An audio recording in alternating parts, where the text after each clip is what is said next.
এটাই স্কুলের project chia seed থেকে মাইক্রোগ্রিন প্রস্তুত করা। তো আমি ভীষণ খুশি হই যখন এরকম ধরনের কাজ দেয়, কারণ আমার ছেলেরা একদম পুঁথিগত বিদ্যা ভালোবাসে না, ওরা সবসময় প্র্যাকটিক্যাল ভীষণ পছন্দ করে। তো এটা দিয়েছে একটা প্র্যাকটিক্যাল আর একটা পুঁথিগত বিদ্যার ডিফারেন্সটা কোথায়, যখন ওরা দেখছে না এটার মধ্যে দিয়ে স্পাউট রুট বেরোচ্ছে, ওরা এত আনন্দ পাচ্ছে, কী খুশি হয়েছে সেটা দেখার মতো। সব কিছু তো ভিডিওতে ক্যাপচার করা যায় না, কি মজা পাচ্ছে যে এরমভাবেও গাছ হয়।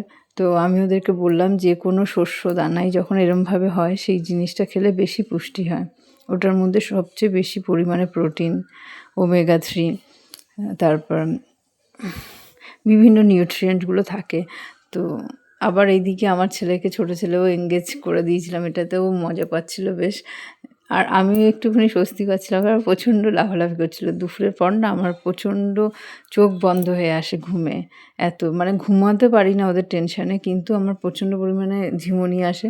তো ভাবছিলাম কী টাস্ক দেওয়া যায় যেটা নিয়ে একদম পড়ে থাকবে, দেখলাম এটা নিয়ে পুরো অবসেসড হয়ে রয়েছে একদম, মানে ওটাকে শেষ করতে হবে। দেখো এটা এখনও মানে গ্রো করার এখনও বাকি আছে, গ্রিন লিফ বেরোবে, তোমরা তো জানোই, সবাই দেখেওছো হয়তো ভিডিওতে। এই রুটগুলো দেখে কি মজা পাচ্ছে ওরা। আমি তখন বললাম যে তুই যদি মানে নিজের ভালো চাস, শরীরে ভালো চাস, তাহলে এই জিনিসগুলোকে খাবি, নিজের ডায়েটের সঙ্গে এগুলোকে অ্যাড করবি, তাহলে খুব ভালো হবে।